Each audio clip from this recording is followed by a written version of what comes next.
Hi, I'm Doug from Dynamic Computing, and welcome to episode 80 of 10 Minute Amiga Retro Cast. This week, we're going to be spending some time with my lovely Amiga 1000 here that you've all seen before. Now, she's one of my favorite Amigas for sure, but this 35-year-old girl, well, she needs a new coat of paint, she needs some new tires. We're just going to fix her up a little bit, and let me show you what we're going to do. Now, as you all know by now, I don't have any problem pushing my Amigas to the limits. I've got an 060 card in my Amiga 4000 with 128 megs of RAM and a nice big fast SCSI 2 card. My Amiga 1200, she's got an 040 card in it. My Amiga 500 in my Checkmate case, we've got a Vampire in it, so I'm happy to push my Amigas as far as they can go. I'm not one of those guys that thinks, oh, I gotta stay with 512K of chip RAM and Workbench 1.3, or it's useless. It's not a real Amiga. It's just not me. Now, even in the mid to late 80s, there were expansions for the Amiga 1000. There was memory expansion, there were CPU expansion, you could go up to an 020 in there without any real problem. The hard drive expansions, so there's always been expansions for the Amiga 1000. And I myself have been using the Irix Labs Classic 520 accelerator, which is an 020 running at 28 megahertz with 8 megabytes of RAM. Nice fast IDE interface on here. CF card, SD card. I love it. This thing blazes when you put it inside my my Amiga 1000. But how far can we really push the 1000? So, September of last year, I ordered a Vampire V2 for my Amiga 500 and waited, as we do, because these things take a long time to produce. Now, about 6 months later, so maybe March, April or so of 2020, I got a line on a guy in Europe who was selling a V2 Vampire for the Amiga 500 for a pretty reasonable price. So I went ahead and jumped on that, ordered it in, got it in, put it in my Checkmate case. You'll see the link to the video up here, hopefully. So I thought to myself, you should cancel your order with Apollo for your Vampire V2. You don't need two of them. But did I do that? No, I didn't do that. I went ahead and kept the order open, and just a couple of weeks ago, I got that magical message from Igor saying that my Vampire V2 was ready to go. All I had to do was pay him. Luckily, I'd been saving my pennies in my penny bank just for that day, thinking I was going to get an extra one in. But what was I going to do with it? I didn't want to put it in my other Amiga 500 because that already had my A570 on it, and that already had my SCSI interface and a couple megs of RAM, and it was fine running Workbench 1.3. Thought about my Amiga 2000, but it already had a nice GVP 040 in it, 64 megs of RAM and SCSI, doing great with my toaster, working perfect. So I started thinking, I've heard people have put it in their Amiga 1000s. Let me try that out. Now, on an Amiga 1000, by far the biggest stumbling block is the lack of chip RAM. She can only handle the standard Slim Agnes before she put on all that weight. And there are issues, even running deluxe paint at 640 by 400 with 8 colors really takes almost all of your chip RAM. And trying to run it in that resolution in 16 colors, you just run out of memory. So it's been an issue. There are some tricks you can pull, like FBlit and like loading Picasso 96 with a special driver called Native on there that takes away some of the use of chip RAM. Like when you open up a folder or something like that, it no longer uses chip RAM. Put an image in the background, no longer uses chip RAM, and those help, but they're not perfect. With a Vampire inside my Amiga 1000, that's going to not only add the 68080 processor and 128 megs of physical RAM, but it's also going to add retargetable graphics. And anytime you use retargetable graphics on an Amiga, the Amiga barely touches the chip RAM anymore unless it has to. All of the graphics, all of the images, boom, they just go right to the retargetable graphics card and hardly touch chip RAM. On my Amigas that I have retargetable graphics in, It's hovering between 1.8 and 1.9 megabytes of chip RAM almost all the time. We're going to take a look at the Vampire here in action in a few minutes, but first let's pop the hood and see what I had to do to get her in there. Once you pop open the Amiga, taking out the screws in the bottom, you then have to take off the RF shield, which is held in place by approximately 12 million screws, plus a couple of those little twisty things you have to untwist. I think you're going to have to keep the RF shield off. At least in my case, there's no way I can put it back on and still have room for everything. So you're looking inside here and you're thinking, Douglas, what is this interesting red contraption here? Well, this is a CPU relocator. On NTSC Amiga 1000s, there's this board here, which is a daughter board that rises up off the main motherboard and houses things like the writable control store for the ROM, the Kickstart ROM and everything. But that gets in the way of plugging a Vampire directly into the 68,000 socket, which is right under here. It physically won't fit. It just hits the board and you just can't fit it in. So our good friend Edu Arnana came up with this clever little thing, and other people have made them too, but Edu's is very interesting. This is a CPU relocator, so it sits in the CPU socket and moves the socket over here. Now this specific one also has a spot to put in a ROM. You could put in a 3.1 or 3.1.4 ROM in here, cut a few traces, and actually have a ROM on here, and you wouldn't have to boot with your Kickstart disk anymore, but I'm not going to do that. Then, in theory, you put your Vampire right here in the 68,000 socket. It clears the daughter board here, and everything fits inside nicely. Well, I had an additional problem. Right underneath here is the floppy header, right underneath where this chip is right here. I tried to put the relocator in, hit the floppy header over here. You couldn't press it down. You could not push the relocator into the 68,000 socket because it hit the floppy header. So what I did is I took two bare 68,000 sockets right here. They're right under here if you can see them. Let me try and zoom in a little closer if that'll do any good. Two 68,000 sockets, stack one on top of another to give some elevation here. Then I put Edu Arnana's board down here, popped it into place. It then cleared the floppy header. Vampire still has clearance. Everything is golden. It is a tight fit. It is without a doubt a tight fit. Getting around the floppy cable here, getting everything routed is tight. And you're going to find that on yours too. So I had this brilliant and time-saving idea to use my disk-on module that I use in my Vampire 500. Now I got this from Amiga on the Lake. You see their logo right there. And it has a female header on the bottom, and so it slots right into the 44-pin IDE connector, and it works perfect on a Vampire. Boots up fantastic. So I took this out of my other Vampire in the interest of saving time, popped it in here. The thing just boots like a champ. Came right up, no issues at all. But while it's in here, this stands about 1.5 centimeters above the back of the case. So you try to put the top back on here, it hits this, and you're not putting that top in there to save your soul. So, being the bright young lad that I am, I took a floppy cable like this, and I put male headers on the end here to pass all the signals through. So we'd have, okay, pop it in there, and this could just lie wherever it wants to, no problem at all. It wouldn't boot to save my soul when I plugged a cable into it. Just black screen. No idea why.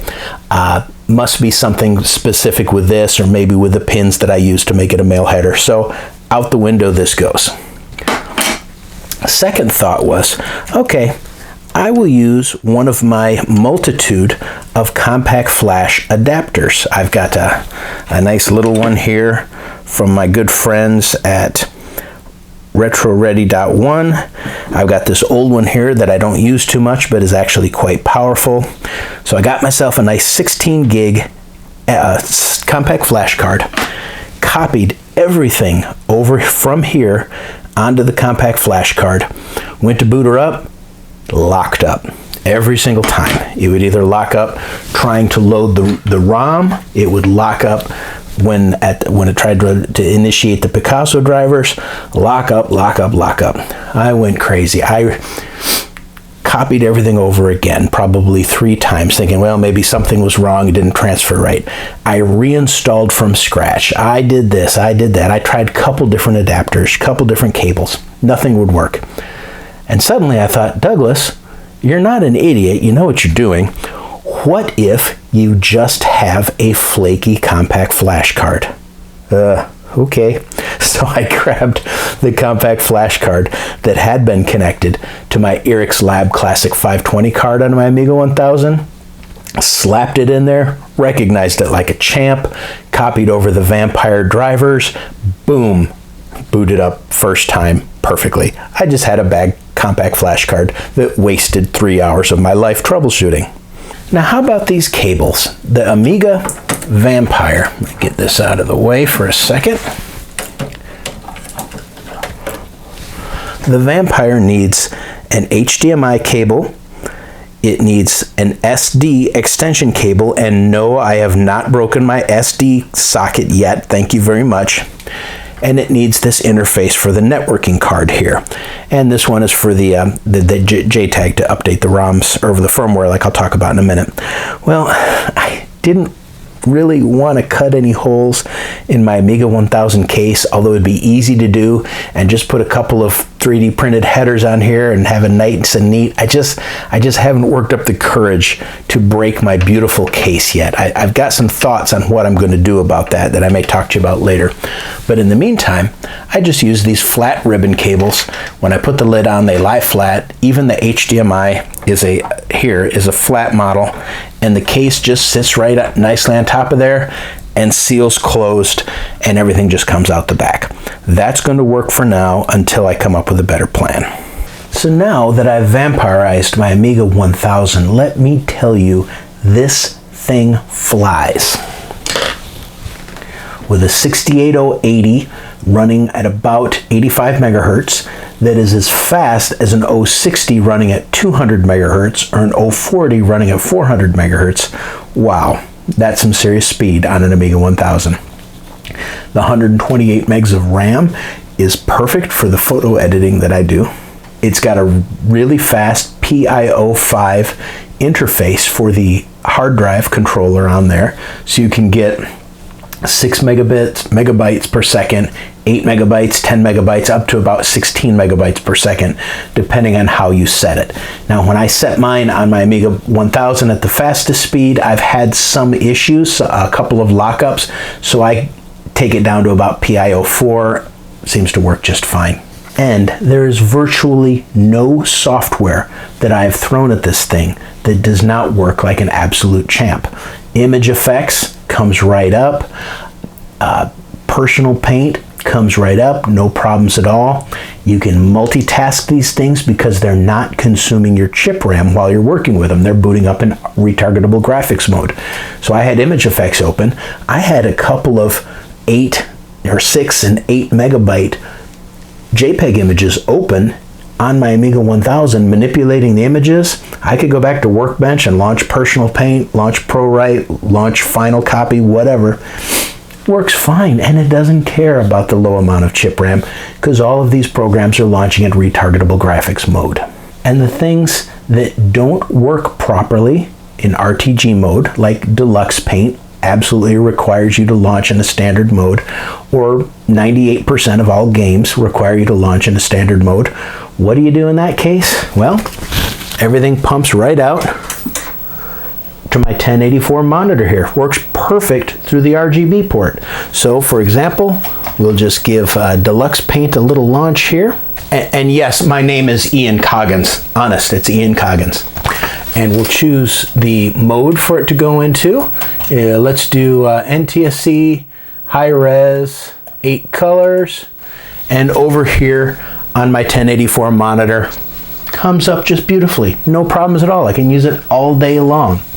Programs like Personal Paint here Give that a launch. Comes right up. This in this case, it asks you what mode you want to work in. I'm going to go 800 by 600, 8-bit color. Pops right up. And now Personal Paint is working in full retargetable graphics mode. And as you can see on here, this is running in full 256 color mode. So you can take AGA images on your computer that you make on your Amiga 1200 or Amiga 4000, bring them right over to your Amiga 1000. They'll load right up in retargetable graphics mode on your Personal Paint system on your Amiga 1000. Pretty darn cool. It can do this because, contrary to what a lot of people think, the Vampire is still using virtually every chip in your Amiga. Yes, it's replacing the 68000 processor with a 68080 of their own creation. But Paula, she still sings. Denise, she still displays.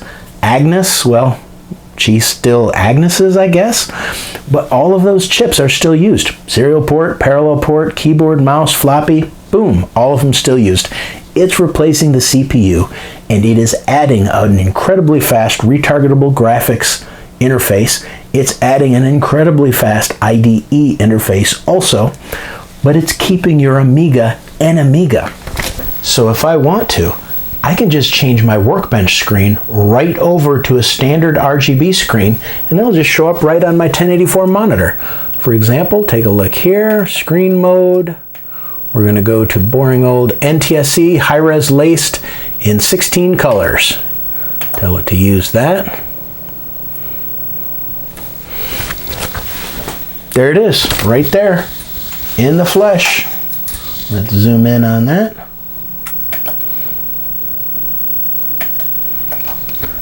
Now she's running just on my 1084S monitor in RGB mode. I could do this all day long and still take full advantage of what the Vampire has to offer. Pretty cool. Now, one of the coolest things on here is the integrated networking interface. You just have to get a little adapter like I showed in my Amiga 500 Vampire project to initiate the networking. One of the cool utilities I found is something called Netclock. It's a little AREX script that goes out on the internet and grabs the current date and time from the internet servers and sets your Amiga's clock to that time. Now, the Amiga 1000 doesn't have an onboard clock, so it won't save this, but you just launch this every time you launch your Amiga, put it in your startup sequence, whatnot, and it will grab that time every time you boot your Amiga, which is kind of cool. Now we go to a program like Eyebrows here, and let's go to a nice, bright, colorful website. Now I happen to be launching Eyebrows in 1024 by 768 in 24-bit color. We're going to go to a nice website like AmigaArtwork.com and see what kind of images we can come up with and how Eyebrows does with them. Not bad, really. Brings up my website. There's a nice Eric Schwartz picture from last year. Here's a nice one from JoJo073. Does a pretty darn good job. Now here's another really cool program that you can use with your network interface on your Vampire. This is called RNOXfer. I'll put a link in the description where you can download it. This is a free software, but please send the author some dough to help him continue to make awesome Amiga software. This is also the guy who did RNO PDF. So with RNOXfer, this is an FTP program here. So I'm just FTPing into my computer in the other room, my PC. I set up a little FTP server with FileZilla. I shared my directory with all my Amiga files here. I can just go down here and grab things. Here's Black Dawn Rebirth. Tell it to download, and it just downloads it right from my FTP server in the other room. Works equally as well, uploading things to AmiNet, downloading things from any file, any FTP server on the internet. Works absolutely beautifully.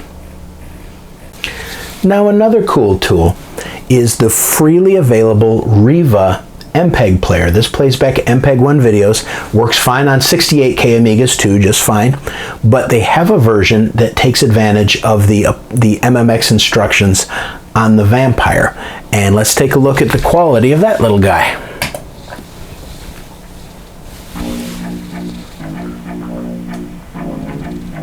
Haha, I remember that music. Episode 7, all about the Amiga 2200 motherboard. Hi. Look at that handsome bloke. Dynamic computing. This is actually episode 7. Can move that around the screen all you want to. Week when No problem at all. DTV, somehow I had episode 7 in my head. I apologize. I missed a week. Last week I wanted to do an episode on my 8. Pretty cool, huh? This brings up an important point that does need to be addressed. There are those out there that honestly feel like the Vampire is not a real Amiga because it's not using a Motorola chip. Well, newsflash, Motorola doesn't make 68K chips anymore, and they never will. They barely exist as a company. I think they're been divided up into pieces all over the globe right now.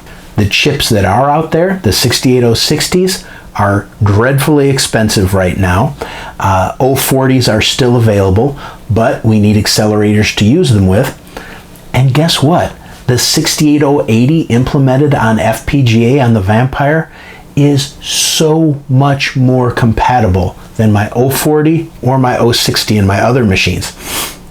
See, the 040 and the 060 took out instructions that the 68000, the 020, and the 030 had. Just took them out, which means we have to use special little patches like the 040 library and the 060 library to put those commands back because the Amiga expects to use those. With the 68080 implementation on FPGA, they put all that stuff back. Every bit of code that works on a 68000 works fine on the FPGA on here. No problem, because the code's there. So you don't even need any of those special libraries anymore, nor do you need special ROMs to boot your 68060 card like we had to use until Amiga OS 3.1.4 came out a few years ago. This thing feels as real as any Amiga I've ever used in my entire life. It just feels really fast, and it is absolutely more compatible than my 040 or my 060 cards ever have been, ever. Others complain because they feel like the Apollo team has not lived up to their promises. I've heard quite a few times, the Vampire was supposed to give you extra chip RAM. It was supposed to implement AGA. Yeah, those are things they wanted to do, and they sort of have done that, but they ran into limitations, so instead they took the route of making the most awesome accelerator that you can get on your Amiga. So big deal.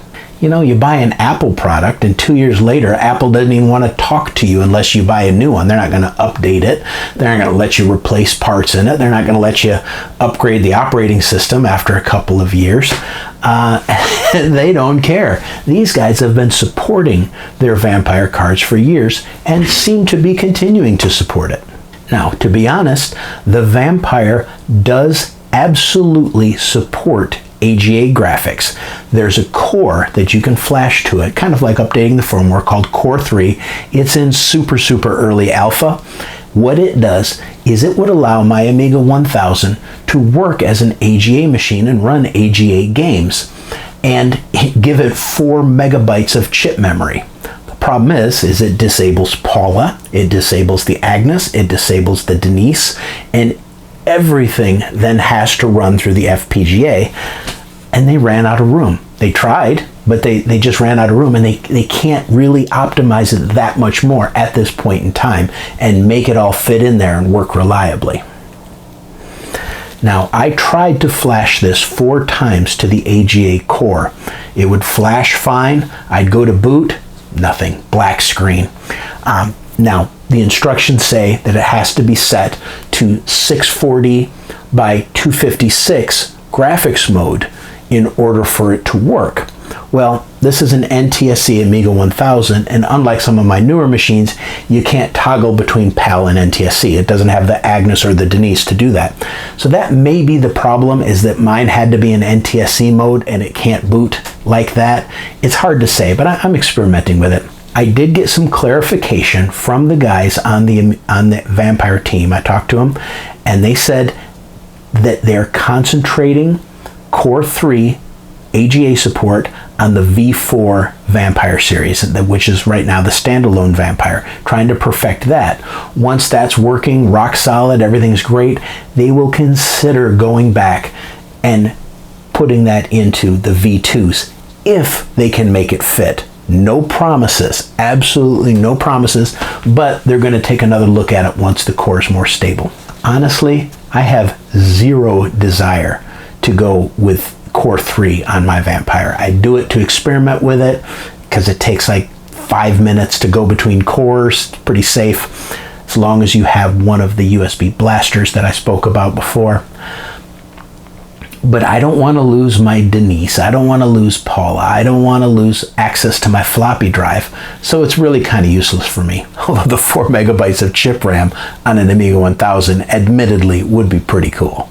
The 512 kilobytes of chip RAM limitation on the Amiga 1000, even on a blazing machine like this, it is a limitation without a doubt. And where you're going to see that limitation is with games.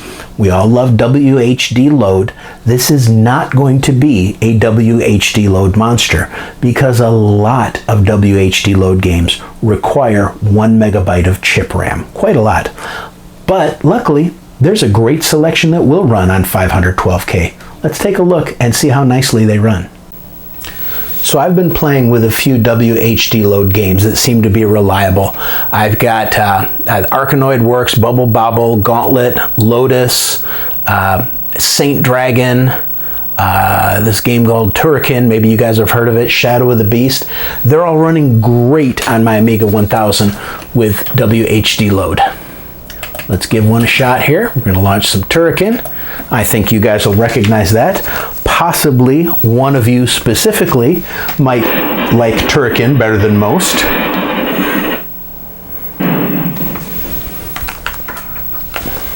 Welcome to Turrican.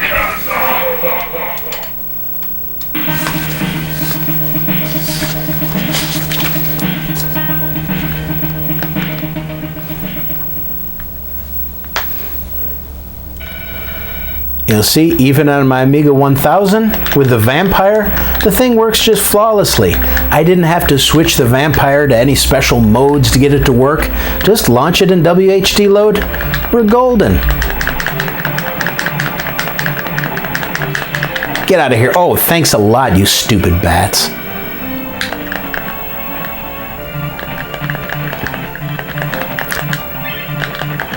Right now, Mad Pete is absolutely cringing at how poorly I'm doing. Doug, you missed all the secrets. Doug, you're getting slaughtered. Yeah. Absolutely fluid on an Amiga 1000. Saint Dragon is another one that plays absolutely flawlessly on the Vampire. Not too fast, just perfect speed, perfect animation, perfect sound. Perfect image of me crashing into the ground and dying because I'm trying to talk and play at the same time. So if a game says it'll run with 512K chip and 512K fast, it will probably run on 8 WHD load on the Vampire just fine. And the Vampire team makes a special point of making sure games run because they know a lot of people really like games on their Amigas. Die, worm creatures.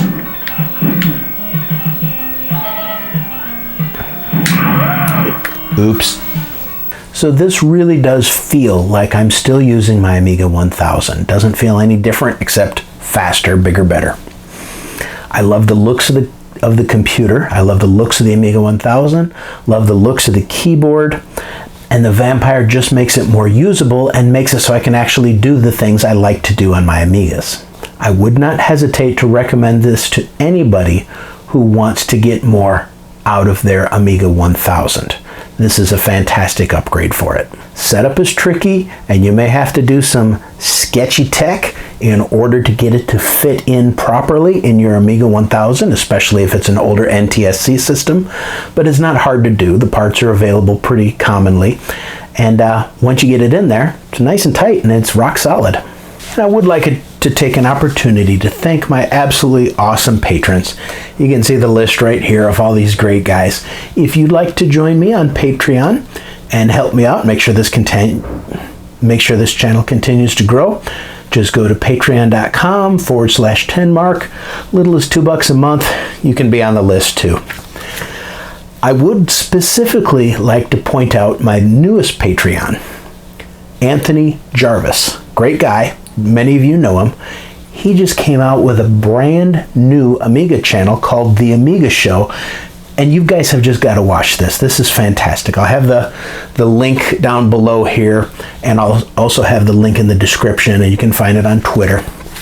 But he's created about a 30-minute long introduction to the Amiga 1000 in particular from the 1985 perspective, showing how it came to be, who was involved in it, some of the software that was used on it, some of the hardware that was used on it. He's giving demos of it, and it's all done on Amigas. The entire production is entirely done on Amigas. It's awesome. Subscribe to Anthony Jarvis' channel. It's called The Amiga Show. So thanks so much for spending some time with me here today. I really do appreciate it. Please like and subscribe. Leave a comment below, especially if you're going to tear me a new one and tell me just how bad the Vampire is and it's not a real Amiga. I'd love to hear that.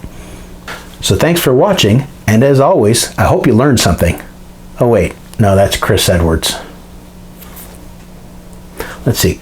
Rewind tape and press play. No, that was my Sinclair. Ah, I got it.